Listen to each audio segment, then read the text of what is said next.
there, thank you for checking out another edition of R&R's Ask the Expert. Today I am joined by Kelly Cams. She is the COO of ATI.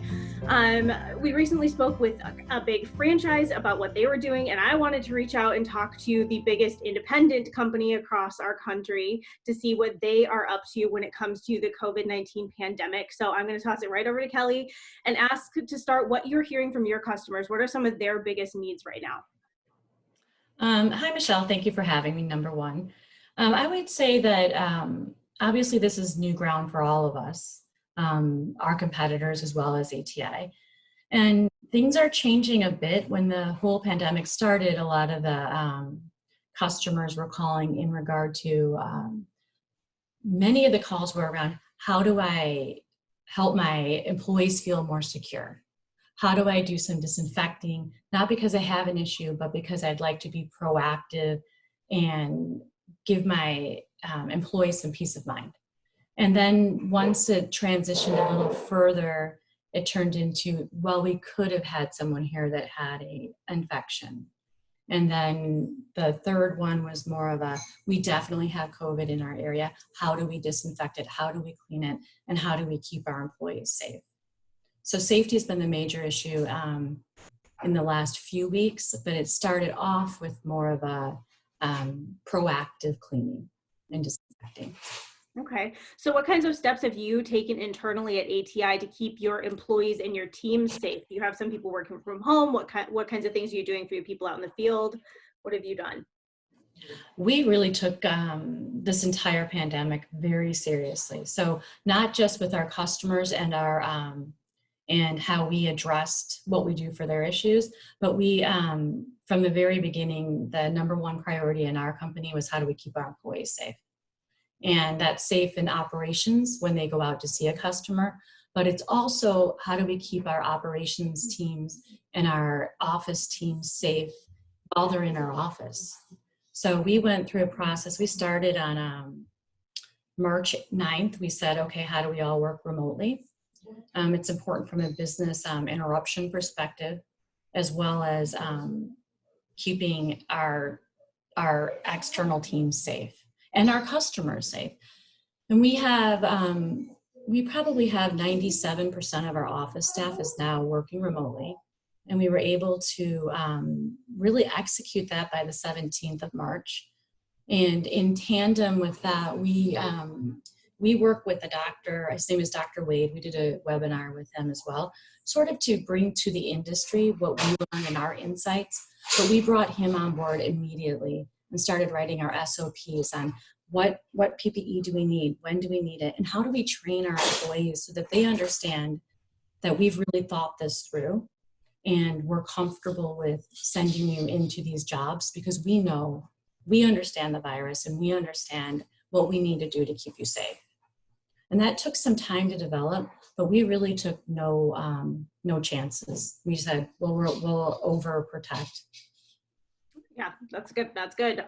So I've heard some contractors or restorers compare this to kind of the prep that you do before a catastrophe loss situation, a catastrophic loss.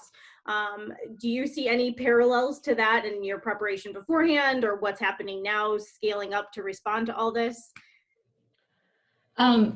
I joked that really this is sort of like creating a new business in 2 weeks because nobody knows this business. No, we've never had we can say, well, there was SARS, there was maybe a case of Ebola, but this to me was a brand new market. So I think that's the difference between maybe a cat job. And the way we looked at it is we said, look, we're going to develop a nerve center. And we're going to have access for these functional areas that we need to build out to service our customers, as well as keep everybody safe.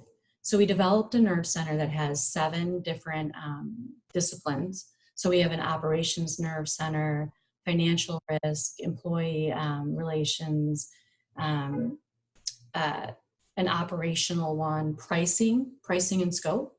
That was important piece for us is how do we make sure we're pricing this properly and scoping it properly. And then we developed a Zoom meeting with these teams, and the teams are cross-functional. So each one of these teams has a cross-functional group so that we can call into that Zoom meeting. For the first few weeks, they were open from 6 a.m. till 6 p.m. So anybody in the company could call in, and there were people on the line and listening, and they were multitasking and working, but a technician could call into our operations line, immediately get with our safety team and with our headquarter operations and say, I have this product. Can I use this disinfectant on COVID jobs? Or can I use a surgical mask, or do I need to use an N95? And then we did the same thing on our pricing side so that our teams could get comfortable in how we price it, et cetera. So it was a little different than a CAT because we were really developing the entire business. So we structured it that way and rolled that out to 1,200 people. And one of the nerve centers is our business continuity segment, because we've found through this, and I'm sure it's the same for our competitors and probably everybody that's trying to operate through this, the areas that you need to do more in become pretty obvious. So this has been a really great time for our team and our company to develop some processes and develop some areas that we can support the industry better and support our customers.